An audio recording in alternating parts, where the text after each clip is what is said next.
好，各位买好，我是抖买买，我现在正在青岛啊。我来青岛呢，其实是出差来拍乐道 L90的，但是 L90的相关信息还没有到释放的时间点，还不能说，毕竟这个保密协议的价格赔不起啊。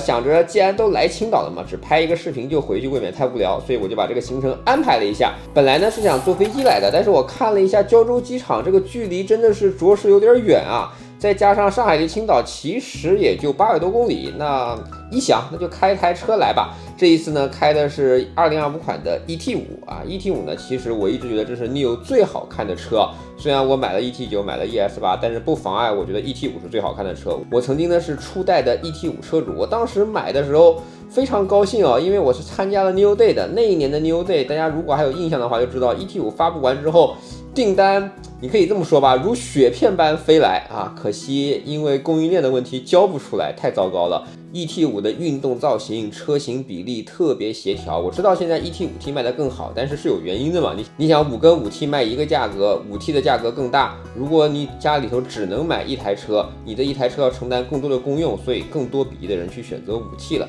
但是并不妨碍我觉得 ET5 是最好看的一台车，好吧？当年 ET5 发布之后，其实我一度以为未来要引领出这一整套国产品牌重视设计、重视原创的潮流了。没想到几年过去的都2025年了，大家嘴上说着是要设计、爱设计，一看销量还是保时捷的样子，卖的会更好呀，还是挺令人遗憾的。那这台 ET5 呢是2025款的远空紫的新配色，内饰呢也是铂藤紫的新配色，紫外紫内，加上选装了20英寸的风速轮圈。ET5 呢有2个轮圈，一个是20英寸的花镜，还有一个就是这个20寸的风速，我觉得2个都特别好看。花镜的好处呢是看起来大面积的镂空特别像一个锻造的轮毂，而风速轮圈它一方面有一些这种风速的造型，让你感觉到这是一个电动车该有的一个轮圈，同时呢它又不像那些低风阻的轮毂造的特别丑，风速轮圈它是有一点进攻性，有一点锐利的，所以这个外观我觉得设计的非常好。这台 ET5 标配了蔚来自研的5纳米 NX9031神机芯片。其实你想想看，这是一件挺伟大的成就的。蔚来过去一直用的是英伟达的这个平台，他们要把英伟达那一套平台的方案、感知那一整套东西全部平稳丝滑迁移到另一套系统，而那另一套系统还是自己设计的芯片、自己写的工具链、自己做的一整套底层系统，他们就花了这么短的时间把它平稳丝滑的迁移过来了。我觉得是挺伟大的成就啊，而且整个车机界面非常丝滑，车机的 UI 设计整体上还是非常高级的。不管你是作为一个卡片浮动显示在整个地图上，还是说你把它全屏，甚至说它整个的过渡动画，都让你觉得很好看。18.8寸的 HUD 这一次在 ET5 上也都标配了，当你在启用辅助驾驶之后， HUD 上也会同步展示 AD 的状态。那本来呢开到青岛我没有做什么特别的规划的，结果开到一半，在江苏境内的时候大暴雨。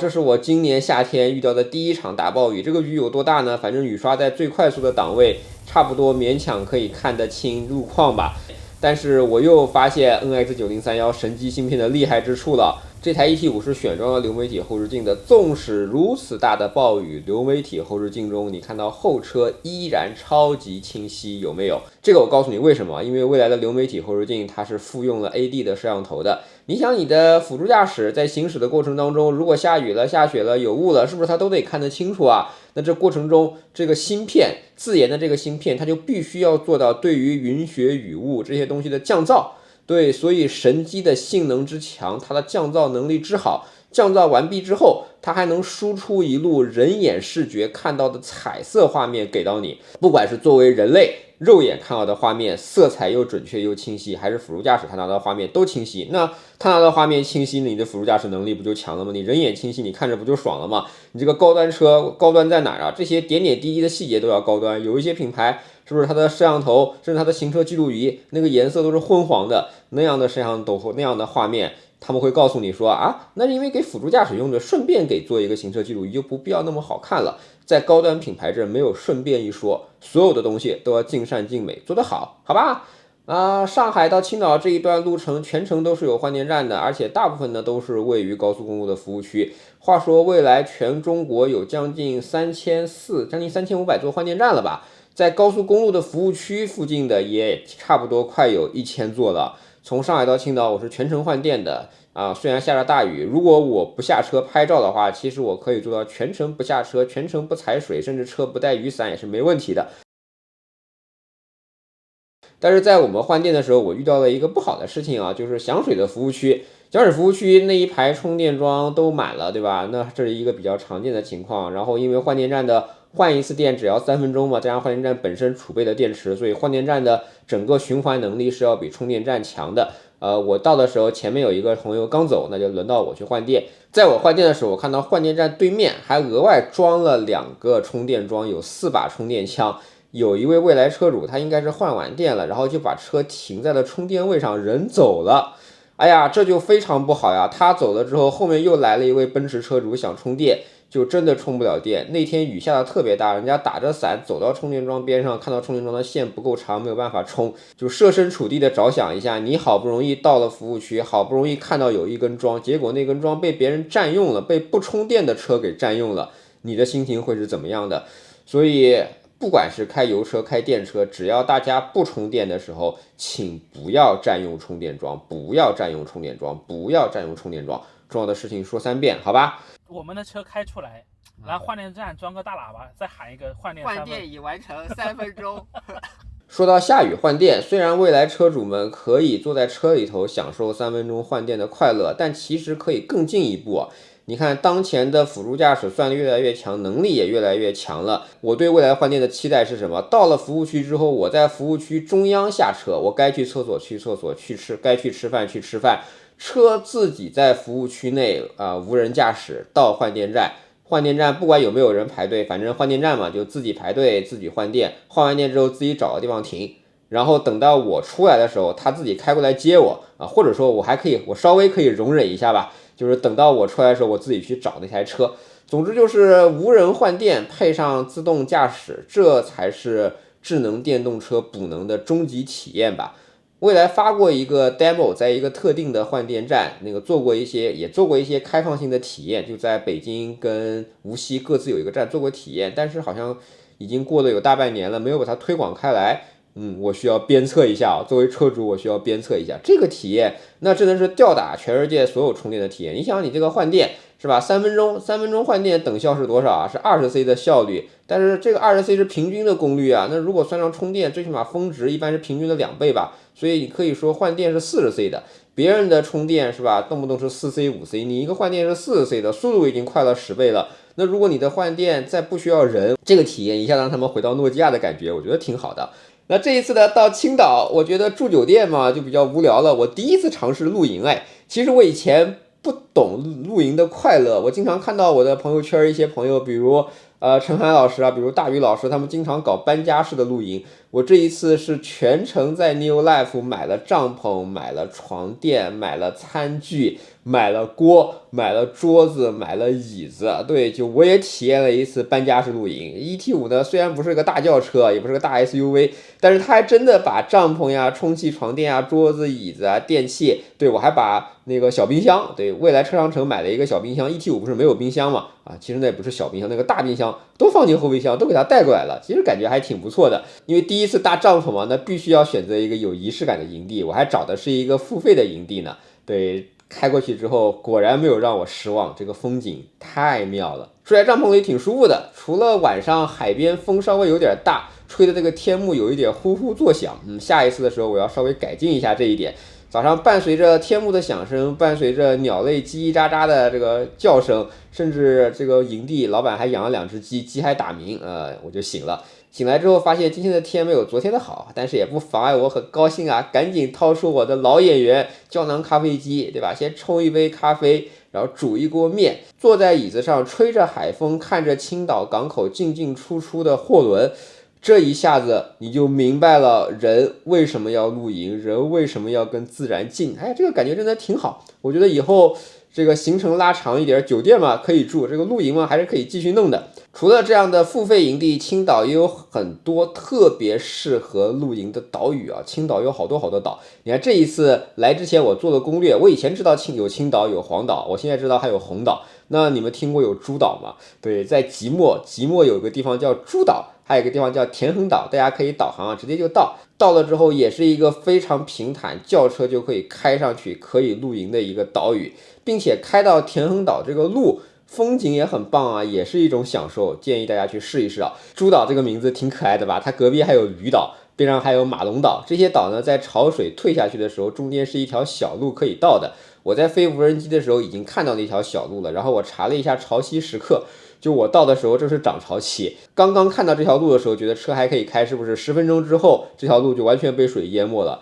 大家去看这些没有人管理的岛屿，不管是露营也好还是旅游也罢，一定要去看潮汐表的，切勿盲目下海。离开诸岛之后呢，我又去周边找了一个山啊。未来这一次呢，给 ET5 和 ET5T 都标配了 CDC， 并且把 EP Mode 这个模式也全新设计了。EP Mode 全新设计不仅仅是 UI 的设计啊，因为换了横屏之后 UI 的显示更加清晰了嘛。得益于 CDC 的标配之后 ，EP Mode 可以玩的东西更加多了。整个车的前悬和后悬的拉伸和回弹各自有11档可以调节。随便你自定义，工程师们为了怕你不懂，他们还设了一些专项，比如适合湿滑路面、适合赛道以及适合正常的公路的。那这一趟呢，我也是找了一个山路去体验EP Mode 的跑山。我说的跑山是享受驾驶的乐趣，不是说飙车啊。在正常的公共道路上是不可以飙车的。对，这个地方是一个非常漂亮、风景宜人、特别适合跑山的道路。我在开的过程中还看到有很多骑摩托车的朋友们也在这条山上骑行，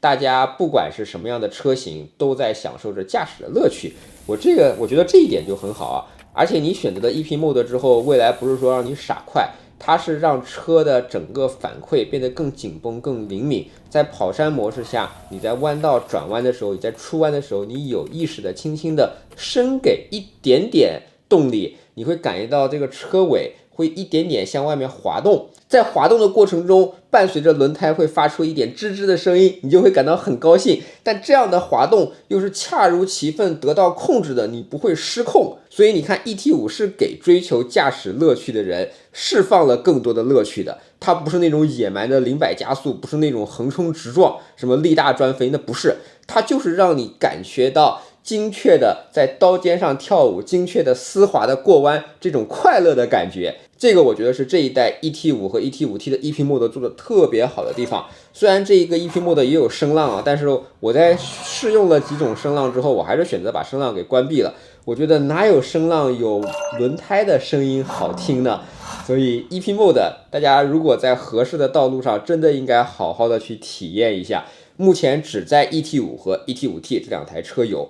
反正这2天吧，在青岛玩着其实特别开心啊，去的都是大家没听过的一些景点。对，但是我就是一个喜欢找一些不同、找一些不一样的人嘛。我觉得青岛是一个挺不错的地方，而且吃的也很好呀，各种各样吃的，每天都吃不完。总之的就是本代 ET5 跟 ET5T 其实改进特别多啊。对，还有没说的，什么标配了可以抠像的 ADB 大灯，对吧？晚上跑夜路或者跑高速公路的时候更加安全。中央的这块屏幕是横屏，是 AMOLED 的屏幕，而且还是特别昂贵的双层 Tandem AMOLED 的屏幕。苹果只在 iPad Pro 这个级别的 iPad 上才会标配，哪怕你是 iPad Pro， 你看我就有12.9寸的 iPad Pro， 你把它跟 ET5 的放在一起，你会发现还是未来车机的这个色彩感觉更加好我没有去测色域的玩意儿，我觉得未来在一个车规级上用这么好的一块屏幕，这不就是把肉妥妥的给埋在饭里吗？那不行，我不能接受，我要把这个肉翻出来让大家看到，好吧？然后也标配了双层玻璃，对，上一代是没有的，双层玻璃还是 IRPVB 的，不仅去防紫外线，对红外线隔热效率也提升了很多，而且呢静音性也更好了。全新设计的座椅不仅更舒服了，也更好看了，后排也能塞脚了。该做的未来在这些改款中把它都做了，放别人的话这么多的改动，那肯定就算是一个大改款了，说不定涨点价也还行。但是由于众所周知啊，今年的整个大的经济环境，那未来呢只能保持原价来卖，29.8万起步。如果你要租电池的话，那就是22.8万，直接减掉7万块钱。对，22.8万就可以买到这么一台原创审美、独树一帜，有着独步全球的40C 的补能力，吊打所有4C、5C 超充的。我就不说吹牛了吧，希望未来把我说的这些点好好的给传递到终端客户。希望看我视频的各位，如果预算恰好够，那你就去试一试吧。ET5 虽然是未来家族最便宜的一台车型，但是你把它横向的放在其他品牌来看，可能就是别的品牌的旗舰了。所以29.8万的价格，在未来上，我虽然不想用性价比这3个字，但是改款之后的 ET5 真的还挺有性价比的。好了，这就是北京懂买买的视频，希望你能喜欢。如果对我视频感兴趣，不要忘记评论、同样订阅懂买买。买买的头条、B 站、微博、YouTube 都有自己的账号。我们下期再见，拜拜。